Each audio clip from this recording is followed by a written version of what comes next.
Story 1. Don't act like someone you're not to try to get a girl to like you.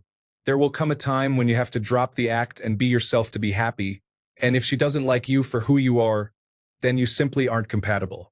Just be you from the start. Story 2.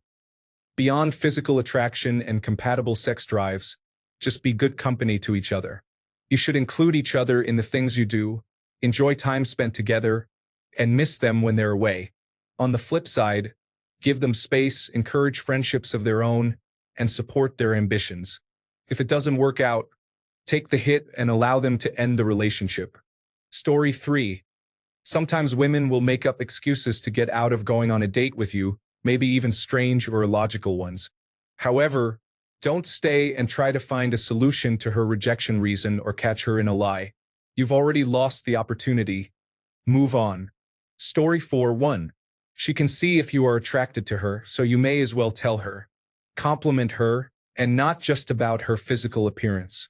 Initiate physical contact gradually. Touch her hand a bit, maybe stroke her hair or the side of her face if it feels right. When you kiss her, she should be fully expecting it, even if you have not announced it, and she should be able to get out of it easily if she is uncomfortable.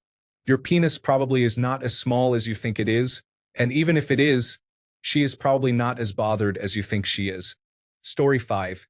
It's okay to say no when she says, "We can still be friends."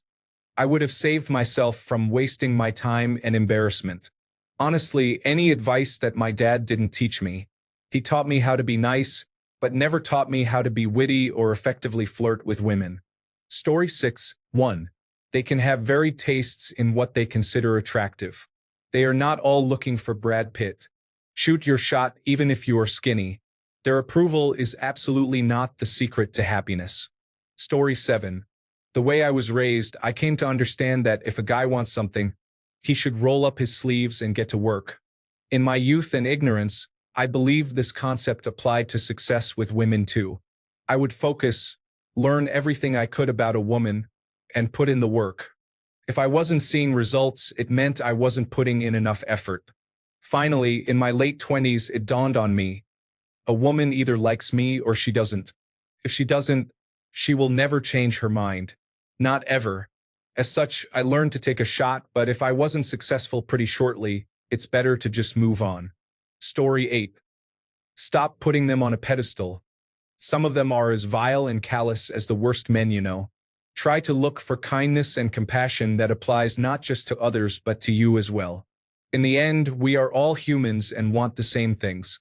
Showing respect will earn you respect, but I guess that's general advice. Story 9. No woman will be interested in you unless you bring some sort of value to her life, or if she believes you will in the future.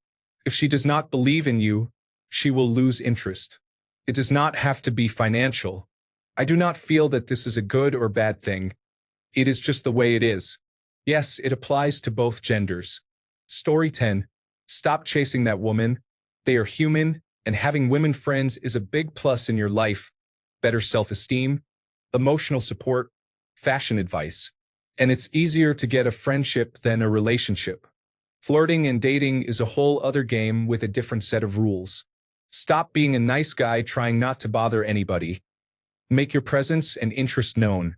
You have the same rights to try as they have the rights to reject you. You are not worth less than them because you have to make the first step. Whether you want a friendship or a relationship, make the discussion about them and listen. They will say that they love talking to you even if you spoke 10 sentences the whole evening. They don't want solutions. They want you to listen and match their energy. Is she bad-mouthing a coworker? Yeah. This girl looks like a bad person. Is she happy because she succeeded in something?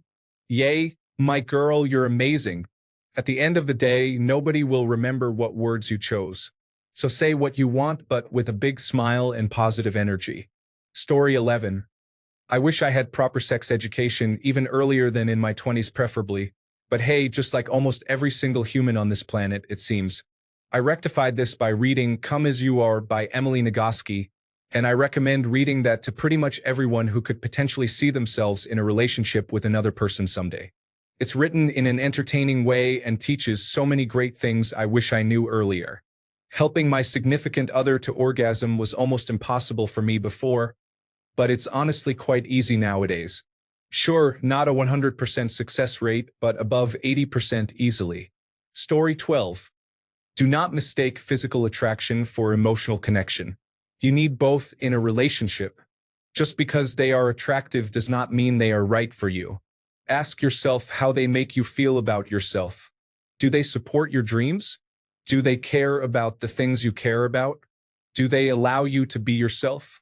Do they want to be integrated into your friend and family circles and do the same with you in theirs? When you can answer yes to all of the above questions, then you might have found someone worth making long-term commitments with. If the answer is no to any of the above, then avoid the commitment and get out quickly. If both of you understand that it is not long-term, it does not mean you need to run away, but it might be best to just remain friends. Story 13. Asking questions about women online is probably the worst place to ask. Find an older man and woman who you think are in a good relationship and ask them. Story 14. If she tells you about a problem she is having, she is not necessarily looking for you to solve the problem. Just listen and be a good partner. Unless she specifically asks for help, do not try to fix her issue for her. Story 15. Women are abundant. High-quality men are not. Be the high-quality man. Women with less to offer tend to flaunt their body because that's all they have to offer. Don't get caught up with sexy girls dressing overly promiscuously. It generally means they want external attention, and all attention becomes good attention, even if it's just sexual. A woman will go out of her way for you if she's interested. Is she not texting back regularly? Canceling dates? Saying, "Sorry, I fell asleep and forgot to respond." Or not reaching out or making time for you? Get the hint. You're a backup, or she just wants you to orbit her for attention. Find another woman. Follow your instincts with women. This is generally true. Remove sex from the equation. What else is left? A good woman will make life amazing, while a terrible woman will ruin your life and make it a living nightmare. Most men see the signs early and then rationalize, talk themselves out of the red flags, or worse, think that marrying them will change things. It's wrong. People are their actions, not what they say. This includes women. If what she or anyone else is saying doesn't align with their actions, then pay attention to their actions. You only get what you put up with. Boundaries are important. You need to be willing to have deal breakers and actually be willing to walk away when they're broken. Otherwise, rules and boundaries are just suggestions, and you'll get walked over. The best way to do this? My first piece of advice. Source. I was unsuccessful with women in my 20s and had a marriage where I was walked all over. In my late 20s and early 30s, I had a lot of success with women and am now with someone of higher quality for the long term, and life is great. I decided to be firm after I divorced and not allow people to walk all over me. General advice. You only get in life what you put up with. This includes what you allow yourself to accept about yourself. For example, being overweight, unsuccessful, or poor. Wish I knew this stuff earlier. Hopefully it helps you. Story 16. Marriage is a contract, not a lifelong expression of love. You do not need one to have the other, though that contract can be one of the most expensive things you may ever need to cancel. Story 17. Don't worry about what anyone else thinks about someone you're interested in. Unless your friends are expressing genuine concern for your well-being, ignore unsolicited judgment. Story 18. As someone with an abusive mother who emasculated me, I felt like all women were like the devils. I learned that no, they don't bite and don't shout you down just because you talk to them. Story 19. I grew up with 3 sisters and no brothers. I wasn't great in social situations, so I was taught to always be nice and basically respect whatever a girl told me. I know this can be taken out of context or to an extreme level, but in general, it's better to judge people on their actions and not on their words. I got burned in so many situations. As an example, if I asked a girl out and she said she was flattered but busy, I foolishly believed her. The reality was that she was being polite and didn't want to go out with me. Since I believed her, she was just busy. Her actions said otherwise.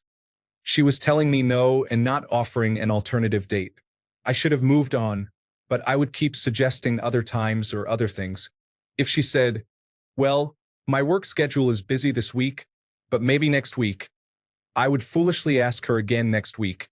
I wasted my time, and I kept bothering the poor girl that was just trying to be nice. The opposite happened too, and that was even more frustrating. A girl I met at a party told me she just broke up with her boyfriend and was done with dating and men. I foolishly believed her, even though we spent hours together at that party, even though she said that at the start of the night and had been flirting with me all night. I listened to her words, not her actions. I didn't hit on her. I didn't kiss her. And I later learned she decided I didn't like her because she made it obvious she was into me. Story 20. To take care of myself, I let myself get into a bad relationship that crashed and burned and sent me into depression. I stopped taking care of myself, both physically and mentally, and it was a dark chapter in my life. After trying to do something foolish, I tried to turn things around one day at a time. I focused on myself for a few years, worked on myself, and traveled a little bit with my dog. I avoided relationships completely during this time, and I still say that it was the greatest period of growth in the first 3 decades of my life. Don't be afraid to take time for yourself, everyone. Story 21. As a woman, I have a few things. Hope they're helpful. If a girl is interested in you and she's genuine, she won't find really obscure reasons to get out of seeing you, especially last minute. If a girl you're speaking to has backups to take your place, she isn't the one. Run away. While money is important in terms of being able to support yourself and being financially smart in a relationship, you shouldn't have to spend a huge chunk of money to impress someone on dates. If someone is interested in you, the place you go won't really matter. Within reason, if you're picking the place, pick somewhere nice, but nice doesn't equal expensive. Girls care more about the thought put into it, not the price. There are women out there who want the experience of dating and want to be wined and dined, but have no plan to take it any further. You can pick those weeds out a mile off if you're vigilant. If everyone has an issue with your partner, and I mean from family and friends alike, take it seriously. A woman that truly loves you won't be in the business of changing you. I'm not talking about things that may need work, as none of us are perfect. But if they're picking issues with your hobbies, interests, the way you speak or dress, things like that, she should love you as you are, not want to change things about your personality. As an example, I always make an effort with my partner when he's playing games, which I am not good at and generally not that interested in. I could now tell you what type of build he's currently gone for on his 60th redo of Skyrim, where he's up to in Baldur's Gate, and what car he's saving up to buy or customize in Grand Theft Auto. It's such a small thing to take an interest, but it genuinely makes him happy. Hobbies are important regardless of whether they interest you personally. Story 22. If you're not happy and doing well on your own, a relationship won't change that. A companion should add to your life, not be essential to your well-being. So when you're single, work on yourself, your health, your career, your friendships, your hobbies, and don't get consumed with finding a partner. Take care of yourself, and when the time is right, the right person will come along. Story 23. I wish I had read The 7 Languages of Love book when I was in my 20s. It's a cheesy titled book, but it's so profound and would have helped me understand them more, as well as myself. Story 24. Just a few obstacles to watch out for. Maybe get out of the relationship as a whole if you are one of them instead of trying to walk on eggshells. My mental health would have been much better if I knew some red flags to watch out for and had the general expectation that women need to put effort into the relationship. Don't just assume they will because you do. Same advice could probably be given to women too, but it would have helped me a lot when I was younger. Story 25. Women make moves too. I know Reddit likes to think that women are way too subtle with their signals, but it's pretty obvious if they like you. Here are some things that happened to me personally while I was dating in my 30s. 1. Lingering by your car at the end of a date. She obviously wants to kiss. Trust me, if she didn't, she would get out of there pretty quickly with a sideways hug goodbye and a thanks for boba. Asking to get takeout instead so we can eat it somewhere more private instead of going to a restaurant. Touching you for pretty much any reason. Inviting you inside her home for any reason. Giving you the eyes. Sitting right by you where you have nowhere to put your arm besides around her. I'm cold. Even when I was inexperienced, I could tell if a woman liked me. And it's obvious if she doesn't, like being left on read for 16 hours straight. Story 26. I like, open your eyes and plug your ears, because I can tell it to everyone. Subtext is a big one.